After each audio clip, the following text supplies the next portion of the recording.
My loves, it is definitely still Mercury retrograde season. This is my third take with this video because the words aren't like formulating how I would love it to be. Anyway, hello. We're in new moon in Libra. And that is opposite Jupiter. And so Libra is all about balance, harmony, your relationships. And usually when you have a new moon in Libra, it's it's got a really gentle feeling. It's a bit of like, yeah, just this love, because that's what Libra's about, is love and relating and stuff like that. And I'm not saying this moon doesn't have this energy, but because it's also opposite Jupiter and Jupiter's in retrograde, and we still have all the planets in retrograde still. I mean, Mercury only comes out of his retrograde phase on the 3rd of October, stationing direct. The next big planet to come out is Pluto, which is the week after, the 8th, 9th. And so we're still, for me, in this really, if you imagine a cave, feels like a cave, like the new moon of that, like no light, and it's the cave part. And so for me, when I was thinking about it and I was trying to feel into what it feels like and that sort of thing, I kept getting the image of, in tarot, you have the hangman. And the hangman, he's hanging upside down and it looks like he's trapped, tied up and that sort of thing. But he isn't actually, he's in complete control because he could untie himself. His hands are free and everything like that. But what stuck for me was the hanging upside down.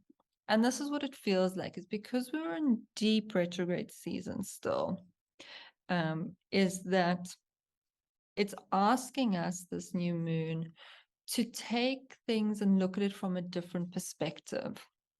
So if we take those core three themes of balance, harmony, relationships, like where do we need more balance in our life? Where are we creating more balance for self? You could be in a phase where it's really, really busy at work and you honor and you know that, but are you then making a plan when it isn't, that you then recalibrate? Do you know what I mean? So you don't get just tunnel visioned and focused in the one thing. In terms of harmony, this is a fine line of, are you keeping the peace because you don't want to have really tough conversations? Is your natural default to be like, oh, if we all just stay in harmony, everything's going to be fine, everything will be thing? Or are you constantly just rocking the boat because harmony feels scary? Those sort of things, of have these questions to ask self. And in terms of relationship, are you giving too much in certain dynamics? Are you taking too much in certain dynamics? Are you expecting a relationship to fill a void? Like if you're looking for something in a relationship or expecting a relationship to give you that something, I would be like, why? Relationships should be coming in to enhance.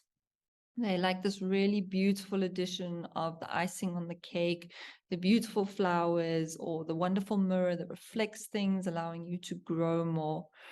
But relationships are not meant to fill a void, my loves. Like that comes down to, how are you self-loving yourself? How are you creating care for self? How are you creating harmony for your own self? How are you taking care of your nervous system and regulating that? And that's, for me, was really what's coming up, is that it's taking a different perspective on these things. And because we're in the new moon phase, and then we're going to have Venus moving into Libra next week. Also, Mercury, when he comes back direct, is coming into Libra. Sun in Libra.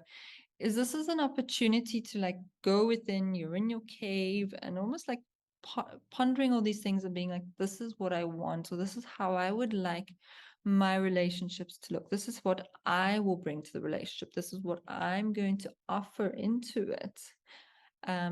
And creating that foundation in order for the relationships to flourish. So it's really laying those things that when you come out of the cave, because the cave's just in my head, is that you sort of like, yourself, your essence, because you really ask these questions of self. Another thing to touch on, my loves, is we are building up to eclipse season. So usually, we like a new moon and a full moon is we can feel the energy 3 days before, and then it lasts 3 days afterwards. So it's almost like this week period that we're in this space. Eclipses are really potent. Eclipses, from what I've been taught and everything, is they're what aligns your soul. If something's meant to happen in your world, it's going to happen on an eclipse. And it's going to shift and align you, both on the collective level, but also individually. And because it's such a big readjustment, what you're going to have is you're going to start feeling the energy from a month already. So from now, you're going to start feeling the energy of it coming through. The first one is on the 25th of October. And so that's what I would also feel into, and that's going to be in Scorpio, which is where the South Node is. So it's about what we're letting go of, old karma, all of those sort of things that are happening. So just be aware that while we're shifting out of some of the retrograde season and stuff, we are already going to feel the eclipse energy. We're going to start feeling what's building and brewing. And it doesn't necessarily mean that, like, because the eclipse happens on the 25th of October, that's when everything's going to happen. Things might start shifting and shaking up now already. So just having that awareness and knowing that whatever is happening, it's for the alignment of your soul. Your soul is choosing for this to come. It's choosing for things to be reorganized, rearranged, and that sort of thing. So really enjoy, my love. Like I said, we're like just in the last sort of week of this Mercury retrograde.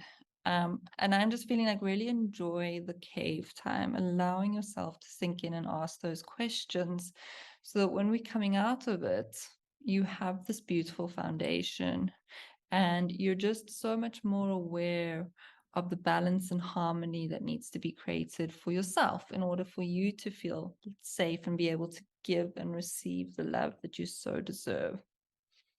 So sending you so much love, my beautiful souls, and I will chat to you soon. Bye, loves.